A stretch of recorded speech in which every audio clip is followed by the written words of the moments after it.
বাবু রে চিন্টু, তুই তো ময়লা দিয়ে পুরো শরীর শেষ করে ফেলেছিস। মাম্মি জানতে পারলে মেরে পুরো পাছা লাল করে দেবে। এই যে মালকিন, তুমি এদিকে ভাত রান্না করতেছো আর ওদিকে তো চিন্টু পুরো শরীর ময়লা দিয়ে মেখে ফেলেছে গো।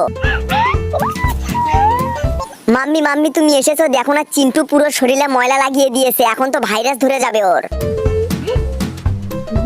আরে মালকিন, এভাবে কি দেখতেছো? আমার ভিতরে একটুও তেল নেই, সব তেল শেষ করে ফেলেছো। এখন কি বোতলটাও খেয়ে ফেলবে নাকি? হ্যাঁ, আউচ! মালকিন কি করতেছো গো? আমার পিছনে আগুনে ছ্যাঁক দিচ্ছ কেন? পাছা তো পুড়ে যাবে। আইও মা, মালকিন এটা আবার কোন টেকনোলজি বানালে গো তুমি? বাসায় পানির ট্যাঙ্কি থাকতে এই জঙ্গলের ভিতর আবার বোতল দিয়ে ট্যাঙ্কি বানালে? আয় হাই, কি টেকনোলজি! মালকিন তো জঙ্গলের ভিতরেই ঝর্ণা বানিয়ে ফেলেছে দেখি। এই চিন্টু, এই ভালো করে গোসল কর, শরীরে তো এক গাদা ময়লা লেগে আছে দেখতেছি। এই বাবু, তোমরা ভিডিওতে লাইক করে চ্যানেলটি সাবস্ক্রাইব করে দাও আর অবশ্যই কমেন্ট করে বলো কে কে প্রতিদিন গোসল করো। তাড়াতাড়ি নিজের নামটি কমেন্ট করে বলো।